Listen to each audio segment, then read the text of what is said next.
The sergeant towered over her, his shadow eclipsing the morning sun. The other recruits watched, smirking as he grabbed her collar and slammed her into the mud. They had all seen this before, the ritual humiliation of whoever he deemed weakest. For 3 weeks she'd endured his targeted abuse without complaint, but something changed in her eyes as she lay there, covered in mud and rain. Something dangerous awakened. What happened next would alter the course of their military careers forever. From which city in the world are you watching this video today? If this story resonates with you, consider subscribing for more tales of unexpected strength and hidden courage. Dawn breaks over Fort Blackridge Military Training Facility. Rain pelts the faces of 24 recruits standing at rigid attention, their bodies already fatigued from the 4 a.m. wake-up call. This is no ordinary boot camp. Fort Blackridge boasts a 70% dropout rate and produces the military's most elite soldiers. Among the rigid formations, Lyric Blackwood stands slightly apart, not physically, but in essence. At 5 feet 5 inches with a slender build, she lacks the imposing presence of her fellow recruits. While others flinch as Drill Sergeant Kestrel Varga barks orders inches from their faces, Lyric's expression remains impassive, almost detached. Varga, a bull of a man with 20 years of combat experience etched into the lines of his weathered face, patrols the line with predatory focus. He stops at Lyric, eyes narrowing. "Blackwood!" he bellows. "You're standing like you're at a tea party." This isn't finishing school. For a fraction of a second, Lyric's mind flashes elsewhere. A crystal chandelier, diplomatic uniforms. Her, in an elegant black dress, observing 2 officials exchange something beneath a table. Her face betrays nothing as the memory fades.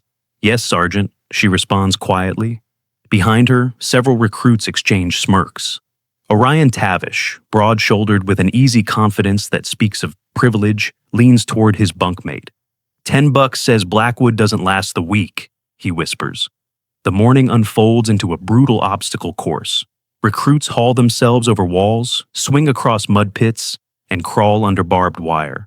Lyric visibly struggles with the upper body challenges, her arms trembling as she attempts to climb the rope, eventually sliding down with rope burns on her palms. "Pathetic, Blackwood," Varga shouts. "My grandmother climbs faster and she's been dead for 15 years. The other recruits stifle laughter, not wanting to draw Varga's attention to themselves.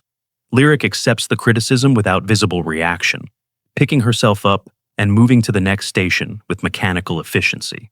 That evening in the mess hall, Lyric sits alone, methodically consuming the bland military rations.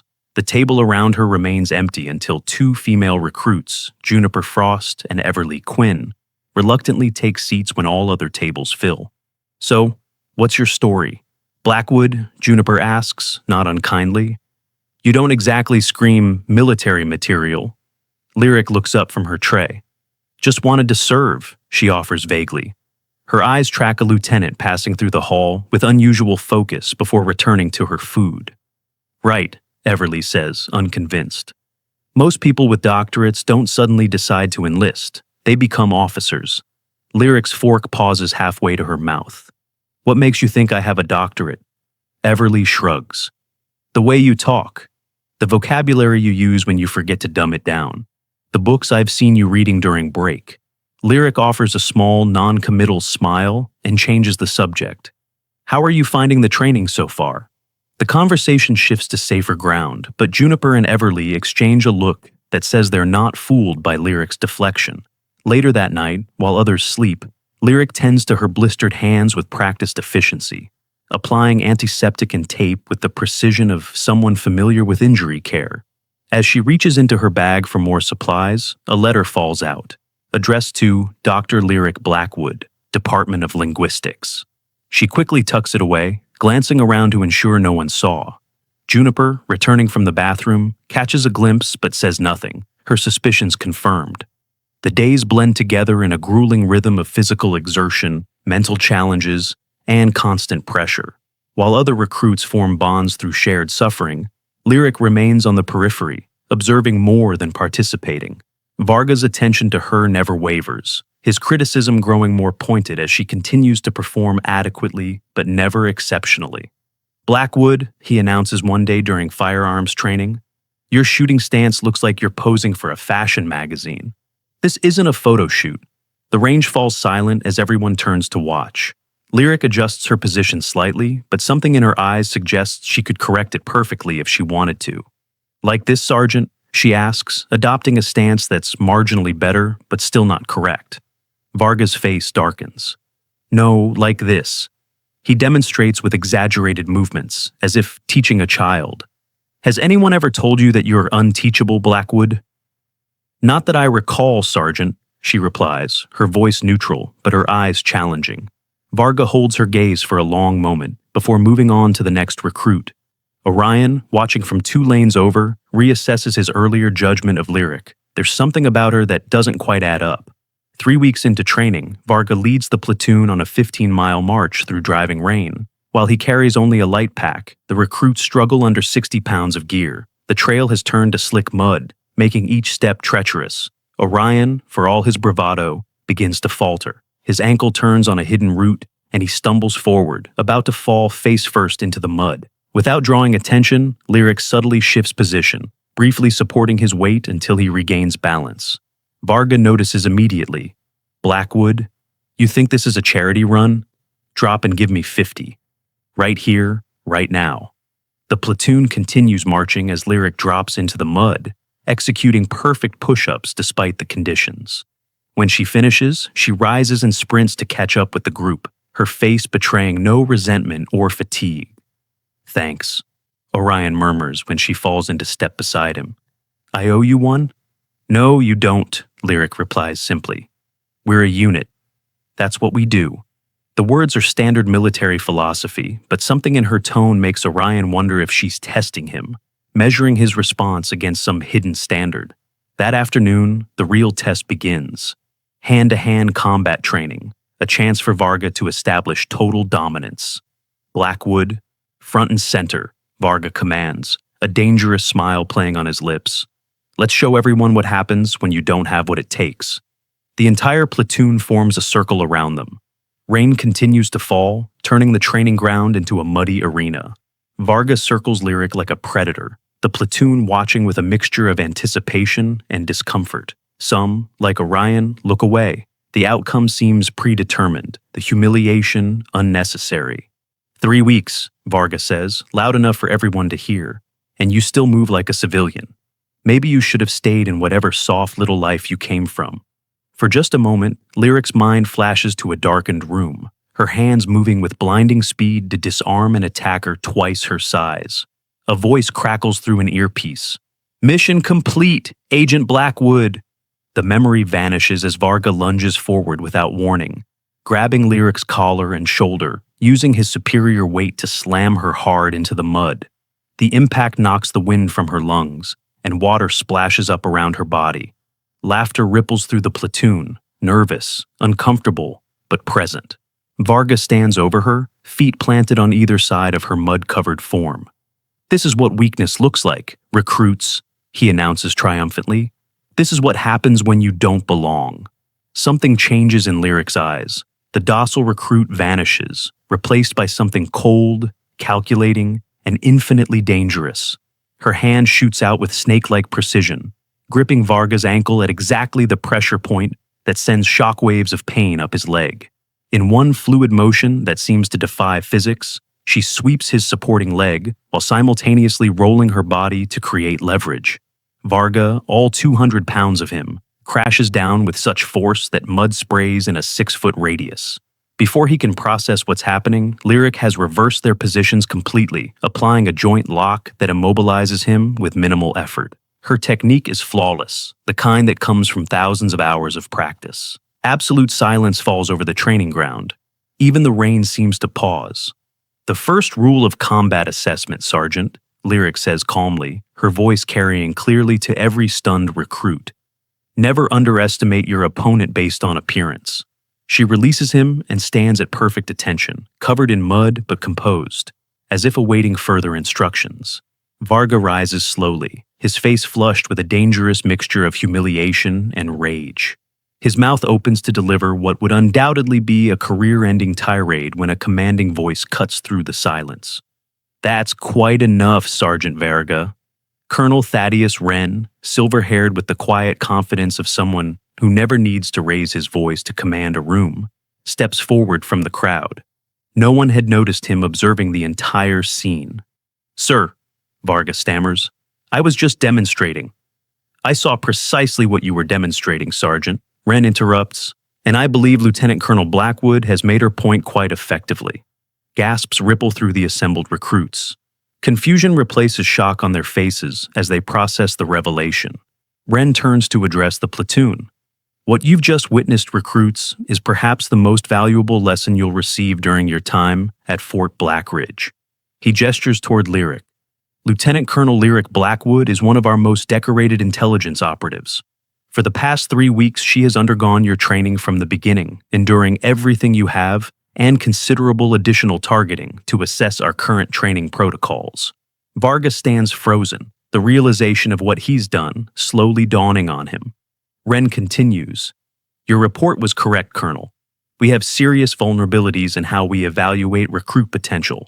"Sir, I didn't," Varga begins. Wren cuts him off with a raised hand. "Sometimes the most valuable soldiers aren't the ones who yell the loudest, Sergeant. They're the ones who observe, adapt, and wait for the precise moment to act." His gaze sweeps over the recruits. "Remember this day. The face of warfare is changing. Brute strength alone won't win the battles ahead." That evening, Lyric packs her few belongings in the barracks. Her mission complete, she'll return to her actual duties by morning. The door creaks open, and she turns to find Juniper and Everly standing awkwardly in the doorway. "May we come in, ma'am?" Juniper asks, the ma'am awkward on her lips after weeks of casual interaction. Lyric nods. "You don't have to call me that when we're alone."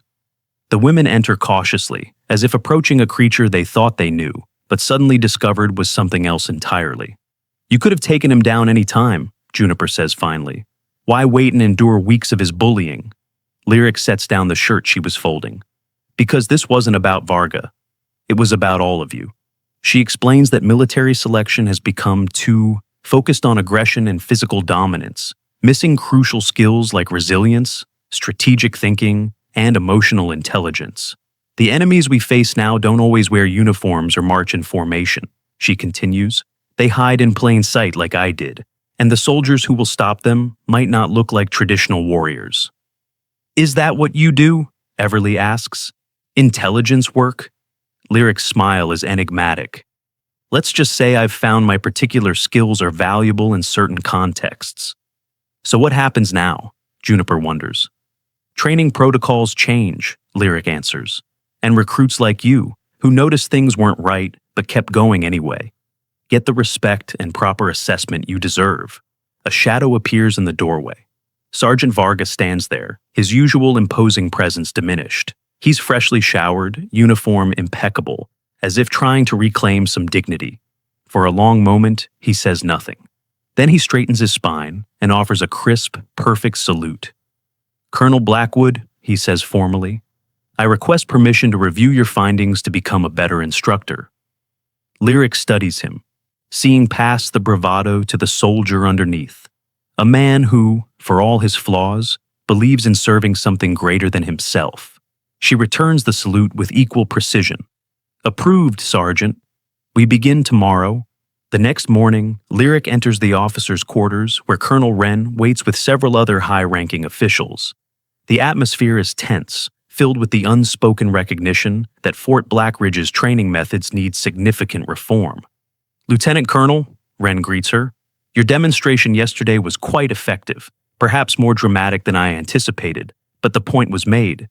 "Thank you, sir," Lyric responds. "I believe Sergeant Varga received the message as well. He's requested to review my findings." Wren raises an eyebrow. "That's unexpected. Do you think he's sincere?" "Yes, sir. Beneath the bluster, he cares about producing effective soldiers. He's just been operating under an outdated paradigm." "Very well." Wren gestures to the chair across from him. "Let's discuss your full assessment." Lyric takes a seat and opens her tablet. "My primary concern is our selection bias. We're filtering out potentially valuable recruits based on outdated physical metrics. Strength matters, of course, but not at the expense of adaptability, problem-solving, and psychological resilience. The briefing continues for hours as Lyric presents her observations, complete with data from previous operations where diverse skill sets proved critical to mission success. The officers listen with growing concern as she outlines specific vulnerabilities in their training protocols. The most troubling aspect, she concludes, is how predictable our selection process has become. Any adversary studying our methods would know exactly what kind of soldier we're producing and how to counter them. "What do you recommend?" asks General Harper, the most senior officer present. "A complete overhaul of the evaluation metrics," Lyric replies without hesitation. "Integration of cognitive assessment alongside physical testing, and most importantly, instructors who recognize that the strongest soldier isn't always the loudest or the most physically imposing." That's where Varga comes in, Ren realizes. Lyric nods. If we can change his perspective, we change the culture. He has immense influence over the training cadre. Later that afternoon, Lyric meets Varga in a small conference room, away from the curious eyes of the recruits. The sergeant sits rigidly, his discomfort evident, but his determination clear. "Thank you for coming, Sergeant," Lyric begins, setting aside the formality of their ranks to establish a more collaborative tone. "I owe you an apology, ma'am," Varga says stiffly. "My behavior was unprofessional." "This isn't about apologies," Lyric responds. "It's about evolution. The battlefield has changed, Sergeant. Our training needs to change with it." For the next 2 hours, they review video footage from Lyric's 3 weeks in training, pausing at key moments where potential was overlooked or misjudged. Varga watches with growing unease as he sees himself repeatedly dismiss recruits who didn't fit his preconceived notion of a soldier. Here, Lyric points to footage of a slight female recruit struggling with a heavy equipment carry. "What do you see?" "Recruit Zephyr failing to complete the objective," Varga answers automatically. "Look closer," Lyric challenges. "Watch how she approaches the problem." Upon review, Varga notices what he'd missed before. While Zephyr couldn't match the brute strength of her peers, she had improvised a leverage system using her belt and a nearby post to reduce the effective weight. "She's problem-solving," he acknowledges grudgingly. "Exactly. In the field, that kind of adaptive thinking saves lives, but under our current system, she'll wash out before week 4. They continue through dozens of examples, Varga's perspective gradually shifting as patterns emerge. By evening, his defensiveness has given way to genuine concern. "We're missing them," he says finally. "The quiet ones. The thinkers. The ones who might actually win the next war." "Yes," Lyric agrees simply. "And it's not entirely your fault. The system was designed this way, but you can help change it." Varga looks at her with newfound respect. "What's the first step?" "You tell me, Sergeant. You know this training facility better than anyone." Varga considers for a moment. "We start with the instructors. Change their mindset first, then revise the evaluation criteria." Lyric smiles. "That's exactly what I was thinking." Over the next week, Lyric leads a comprehensive review of Fort Blackridge's training methodology. Working alongside Varga, she introduces new assessment tools that measure cognitive flexibility, emotional intelligence, and strategic thinking alongside physical capabilities. Initially, the other instructors resist, clinging to traditional metrics they understand. But when Varga, their respected leader, throws his full support behind the changes, the tide begins to turn. "I was wrong," Varga tells them during a candid briefing. "We've been training soldiers for yesterday's wars, not tomorrow's. Colonel Blackwood showed me that in about 5 seconds when she put me on my back in the mud." The room fills with uncomfortable laughter, but the message lands. If Kestrel Varga can admit he was wrong and adapt, so can they. By the second week, the transformation is underway. Recruits previously on the verge of washing out find themselves excelling in new challenge scenarios designed to test creative thinking and teamwork. Orion, whose physical prowess had always been his primary asset, struggles initially with the more nuanced evaluations. "I don't get it," he confesses to Lyric after a particularly frustrating strategy exercise. "I've always been at the top.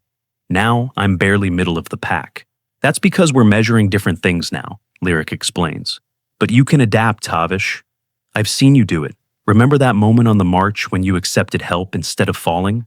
That was wisdom, not weakness. Orion considers this. So, I need to think beyond just myself and my capabilities. Exactly.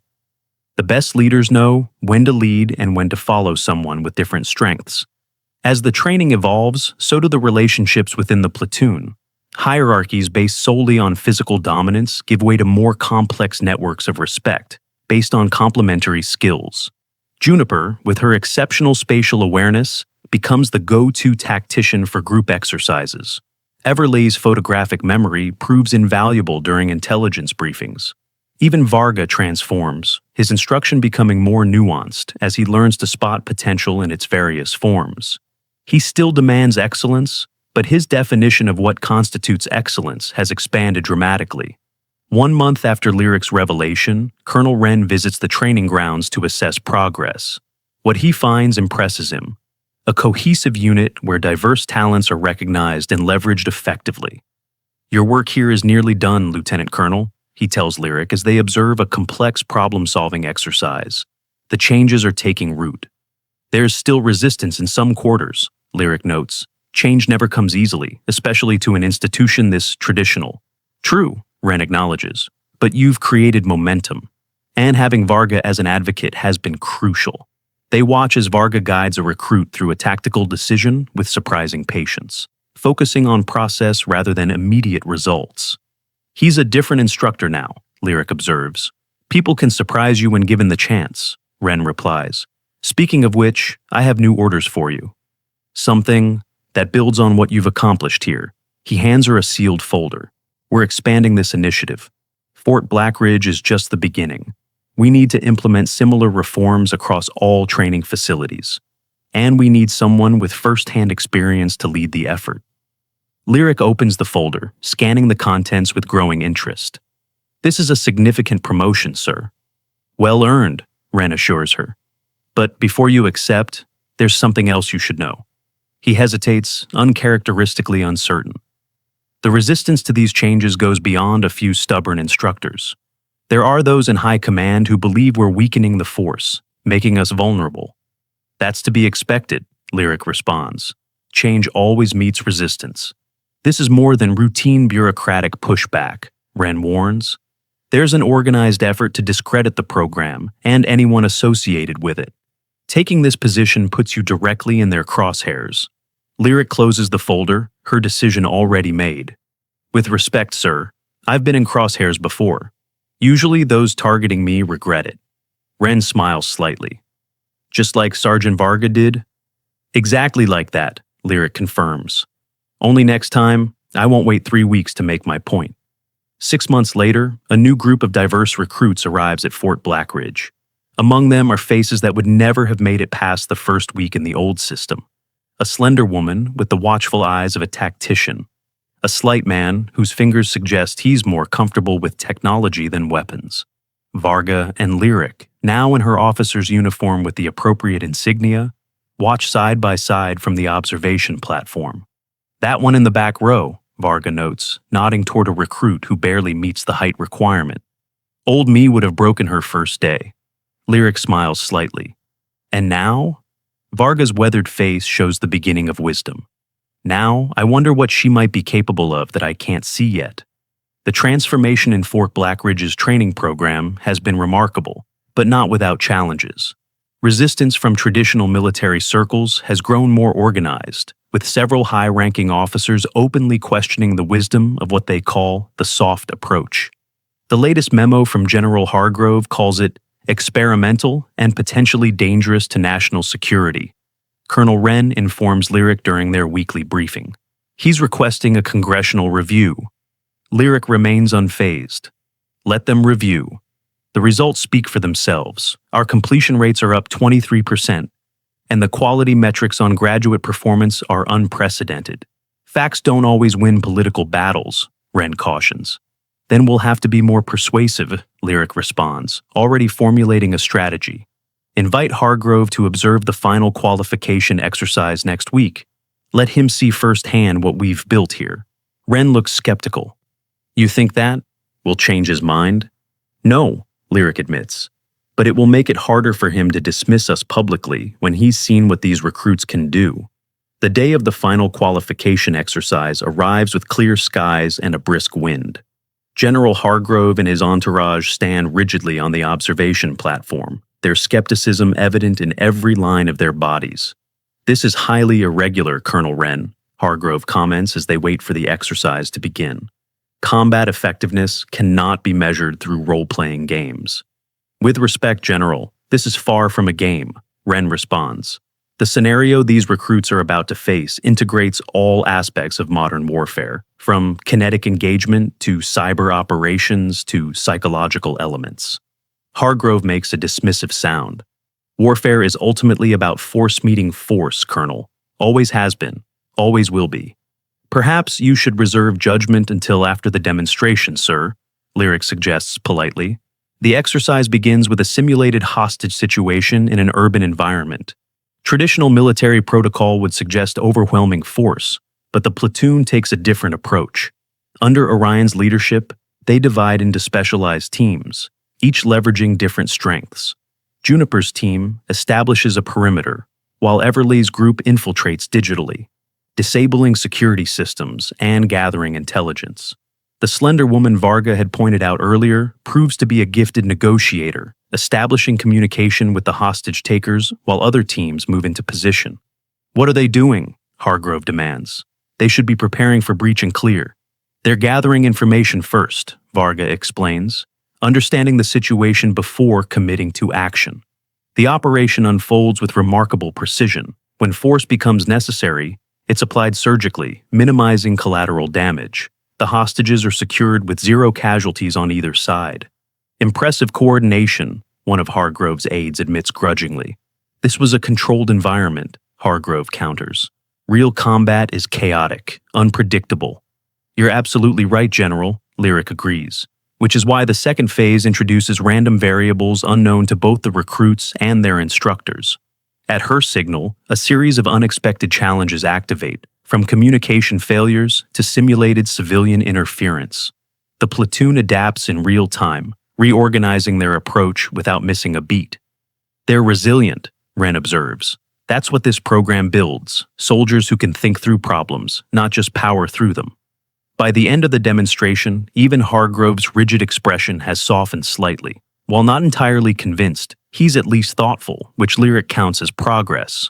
"Your recruits performed adequately," he acknowledges during the debriefing, "but I remain concerned about physical standards. When a soldier needs to carry a wounded comrade off the battlefield, theoretical problem-solving won't suffice." "I couldn't agree more, General," Lyric responds, surprising him. "Physical capability remains essential. We haven't lowered those standards, we've contextualized them alongside other critical skills." She pulls up performance data on a nearby screen. "Our graduates match or exceed traditional metrics in endurance and strength. The difference is that we've expanded our definition of what makes an effective soldier." Hargrove studies the data with narrowed eyes. "I'll need to verify these numbers independently." "Of course," Lyric agrees readily. "Transparency is fundamental to our approach." After Hargrove and his entourage depart, Wren turns to Lyric with a wry smile. "You managed that better than I expected." "He's not convinced yet," Lyric cautions, "but he's questioning his assumptions, which is a start."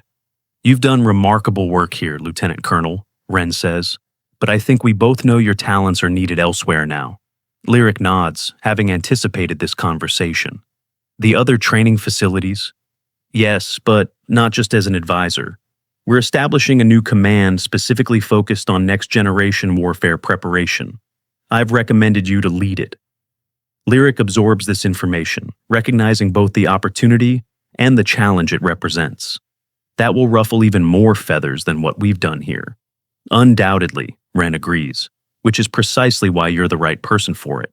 You've proven you can change minds from within the system."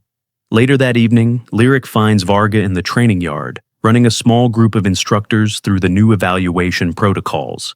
She watches silently for a moment, still sometimes surprised by his transformation. When the session concludes, he approaches her with a knowing look. "So, you're leaving us." "News travels fast," Lyric remarks. "In a place like this?" "Lightning speed." He gestures toward the now empty training yard. "What happens to all this when you go?" "It continues," Lyric says confidently. "Because it doesn't depend on me anymore. It depends on instructors like you who believe in it." Varga nods, accepting the responsibility. I never properly thanked you, you know. For what? For showing me I was wrong. Not many people could have done that. Lyric smiles slightly. You did the hard part, Sergeant. You were willing to change. The next morning, Lyric addresses the assembled recruits and instructors for the last time. The atmosphere is solemn but proud, a community aware of what they've built together. When I first came to Fort Blackridge, she begins, I saw a training system preparing soldiers for yesterday's wars. Today I see a program building warriors for tomorrow's challenges. That transformation wasn't my doing alone. It happened because each of you was willing to question old assumptions and embrace new possibilities. She looks out at the faces before her, lingering on those who might never have made it through the old system. Some will say we've weakened the military by expanding our definition of strength. They're wrong. We've strengthened it by recognizing that true power comes in many forms, and the most formidable force is one that harnesses all of them. Her gaze finds Orion, standing tall among his peers. I leave Fort Blackridge in capable hands, hands that understand that sometimes the strongest person in the room isn't the one who can bench press the most weight, but the one who can adapt, think critically, and lead with both courage and compassion. After the ceremony, Orion approaches Lyric as she prepares to depart. They're making me an instructor, he tells her, still sounding surprised by the development.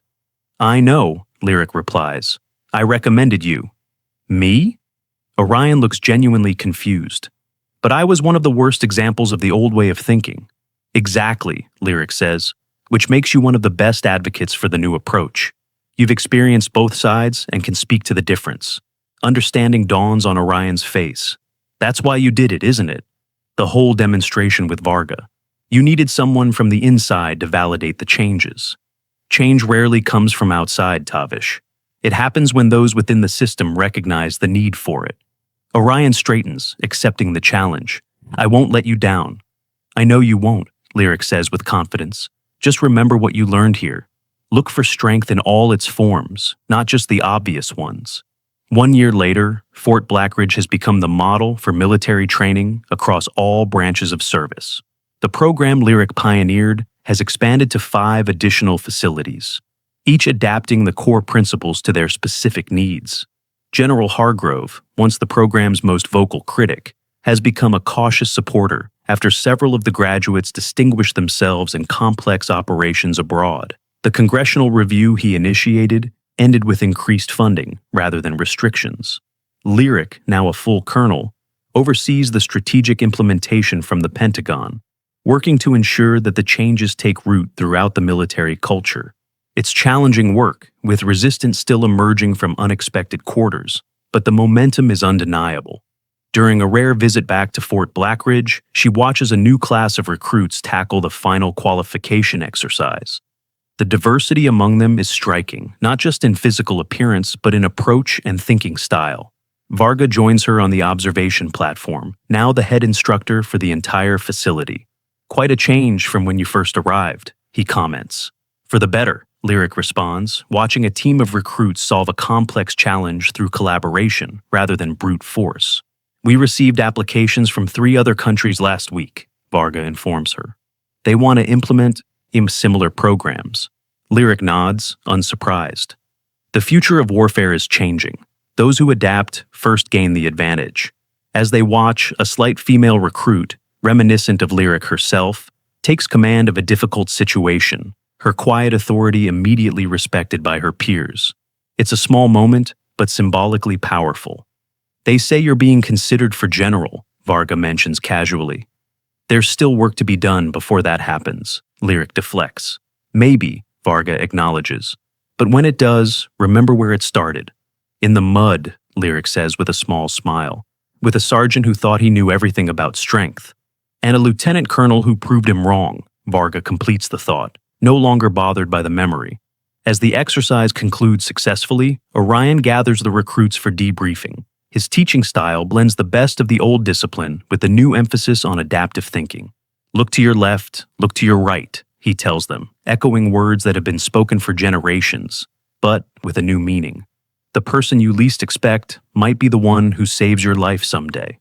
The camera pans to a wall of honor, showing Lyric's photo among other distinguished officers. those who change the system from within.